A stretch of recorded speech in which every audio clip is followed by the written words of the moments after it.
You're watching a special edition of World Insight with me, Tian Wei, on the topics of cultures and civilizations. Irina Bokova is certainly one that can speak with authority. The former UNESCO Director General from the year 2009 to 2017, she was outspoken about cultural heritage protection and the importance of concerted efforts to communicate and to better understand each other in our world today.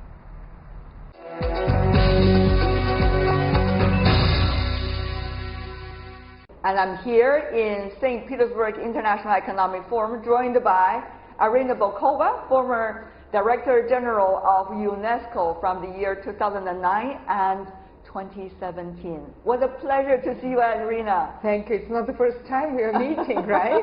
Not at all. We have met in Paris, in New York, in Beijing, in many places, and now here. So this is a global lady that I'm meeting right here. Exactly. And right. May I ask you about an issue that you are very passionate about, which is the cultural exchanges among countries and regions. Some say there is still the danger of so-called conflicts of civilizations. And of course, that topic has arisen once again recently. What do you make of it? Well, when I heard for the first time about this idea, the conflict, the war of civilizations, clash of civilizations, I was angry. I was really angry because I have always thought that culture, heritage plays a hugely important role in the lives of humanity, but that we have matured. And nowadays, we are really in a situation where we have to live together, and this is the biggest challenge, while respecting the cultures of others. I think nowadays the big question is not that much tolerance, but it is respect. It is knowledge. It is about cultural literacy. And I believe it has been ignored for a very long time. And nowadays, when we have globalization, when we have a world that is multipolar, when we have that every country and nations and cultures want to have their place under the sun, as I would say, this still is a huge challenge for humanity. When you think about it, we are at a critical juncture of our world. Some say there's huge danger about what kind of role we want to take. So will really the communications, cultural exchanges be able to help people understand each other and therefore to avoid some of the possible conflicts and competitions? Oh, I'm absolutely committed and I'm absolutely convinced into this. As you say, nothing is like what it used to be yesterday. We have the pressure, we have the threats of the climate change, of the loss of biodiversity. We need to ensure for this global community sustainable development, to eliminate poverty, to solve the biggest problems of this world of food security, of energy security. We need science, technology, innovation, but what is very important, we need all this on the basis of multilateral platforms. But we are now tied up right now by geopolitics. Well, this is the problem, and this is where my worries are, that this geopolitics is not conducive to cooperation in these global challenges. Even the most powerful country in the world cannot solve alone these challenges. If it was possible 50 years ago, not anymore. So I believe our common interest of humanity pushes us to seek cooperation and common solutions. Irina, when you have countries saying me first and us first only, when you were serving for the UNESCO, some country has decided to withdraw from UNESCO. These are things that are just happening around us. So when you are talking about this huge potential horizon, are you just being too optimistic, Irina? Well, it's not that I'm optimistic. I want this to happen. I think we just have to be realists, but we have to work for this to happen. It doesn't happen automatically overnight. Something that we thought 20 years ago, or 10 years ago, even 5 years ago. Nowadays we see that we have to work for it, we have to fight for it, because it's a very good cause. And I really regret, and it's very sad, that some countries are withdrawing from this international organization like UNESCO, or some multilateral platform, or some agreement that has been achieved already after a very arduous and very difficult negotiations. I think there is a huge potential for the others also to cooperate and to try to convince those countries that are not, and those leaders that are not convinced into this. But those that are not convinced, they say, well, because there are flaws in the system. When I hear such critics, I would say, fine, nobody's perfect, and also all these organizations are should be in a constant transformation, because they're not static. The world is not static. They have to respond to the challenges of our time. But if you want to change it, stay inside, give constructive ideas, negotiate, try to convince the others that let's find the common good. I think the most important nowadays is the common good, and this is what is fading away. But now the thing is, if they leave, or if they left, will others be able to function and be able to move things forward even without their participation? Already we see this fragmentation, very strong fragmentation. This tendency, which is about unilateral decisions, about we are not working multilaterally, we will just bilaterally settle things. I think we are going back to the 20th century somewhere, beginning of the 20th century, even before the League of Nations, let alone the United Nations. Yes, it can be reformed. Yes, it can be probably more efficient and to deliver better. But it doesn't mean that we have to leave it. Let's think of working together, negotiating and working together. I think today the biggest question nowadays is indeed how to cooperate in a new environment. You may have some legitimate concerns and interests. Fine, put it on the table and let's negotiate. So let's find this. That's the answer that many are looking for. World leaders that you've been interacting with on a frequent basis, they are asking how. So how to you? Well, I think first and foremost there should be political will. There should be a common understanding about the challenges, and this is where I think some of the political leaders are diverging, taking the issue of the climate change or some of the other issues. I think we have to go back and to kind of unite around already accepted, universal. Will we still be able to go back when you have a fragmented world already existing right here? That is true. I think what is very important for politicians is really to start thinking whether what they propose is in uniform, in harmony with what people expect. I think there is a divergent expectations. Why? Because we see that the economy nowadays sometimes does not provide for the decent jobs, because inequalities in the world are increasing within countries and I would say among countries. The huge question about inequalities nowadays is putting people in a desperate situation. What worries me, looking at elections in Europe and some other countries, is that people do not vote in favor, they vote against. And this is not a good strategy for coming up with the positive politics for the future. I listened to your words very closely because you were the one helped to draft the constitution in your country, your home country, Bulgaria.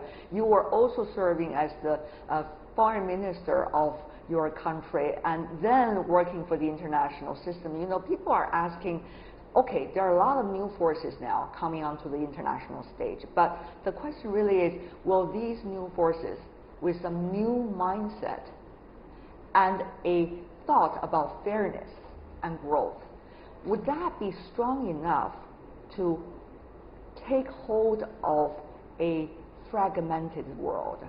What do you think? It's a complex, it's indeed a difficult question. It is a very difficult question. It's a very difficult question. But I still try to be kind of cautiously optimistic, because I firmly believe that at the end of the day, there are new ideas that are coming in many countries, in the US, here in Russia, in Europe, in Africa, which is growing, in Asia, in many countries.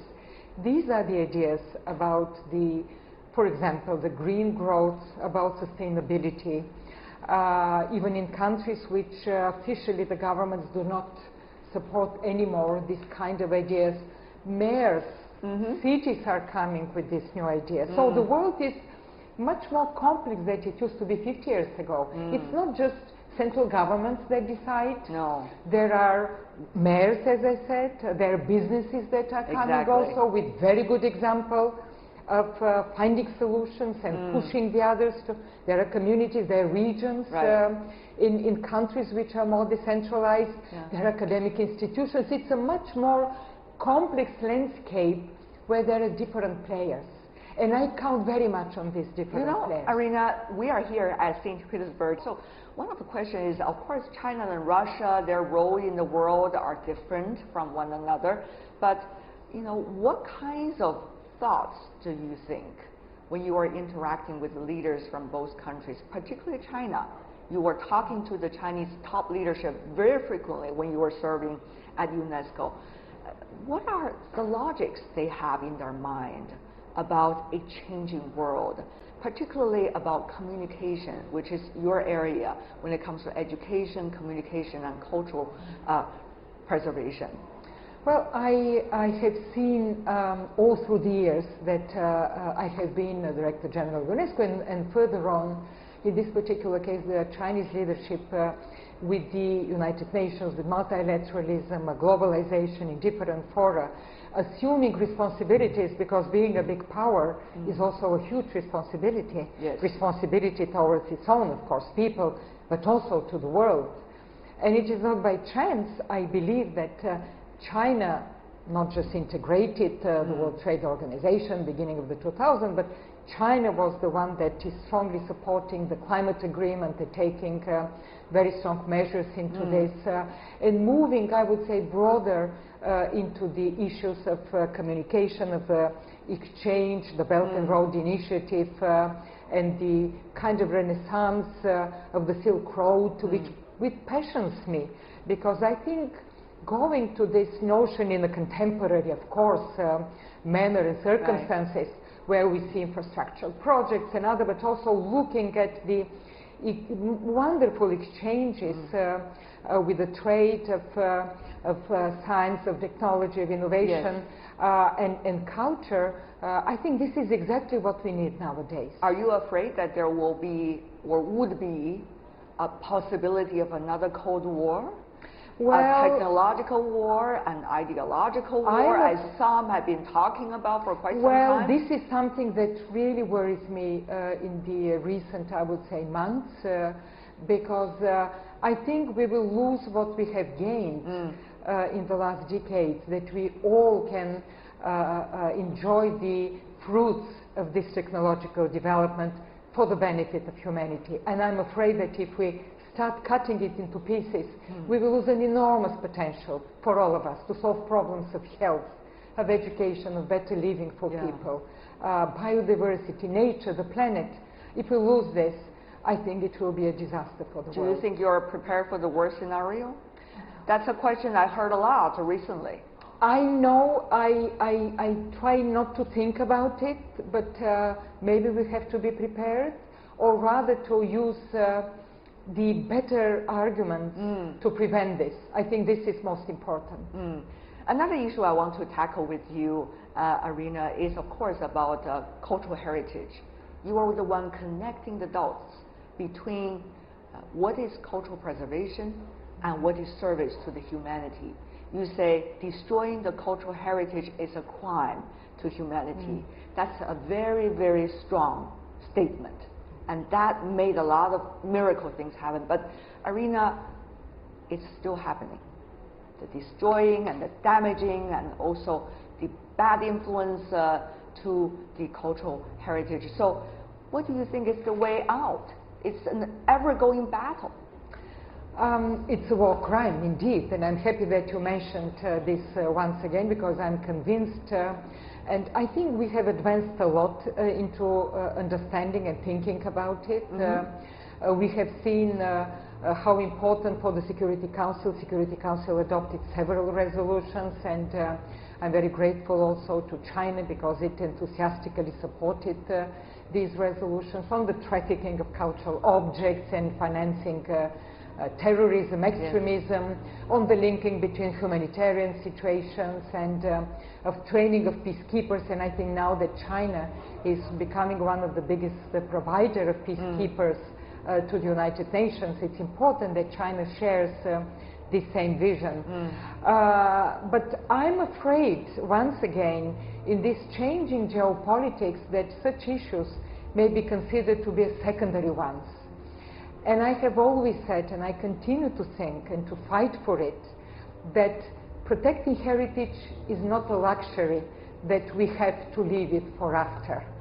It is nowadays happening, and it is nowadays that we have to value it and to know how important it is for humanity, because it is not about our past. Right. It is about our future. Beautifully said once again.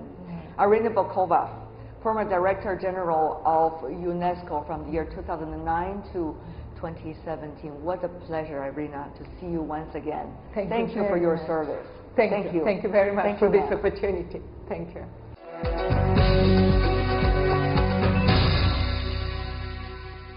With that, we're coming to the end of this special edition of World Insight with me, Tian Wei, from St. Petersburg, Russia. If you'd like to see our program, you can always find us through search engine World Insight CGTN. You can also find us on social media platforms, for example, Facebook, Twitter, and Sina Weibo. From me, Tian Wei, and my team here in St. Petersburg, and that in Beijing, bidding you goodbye from Russia.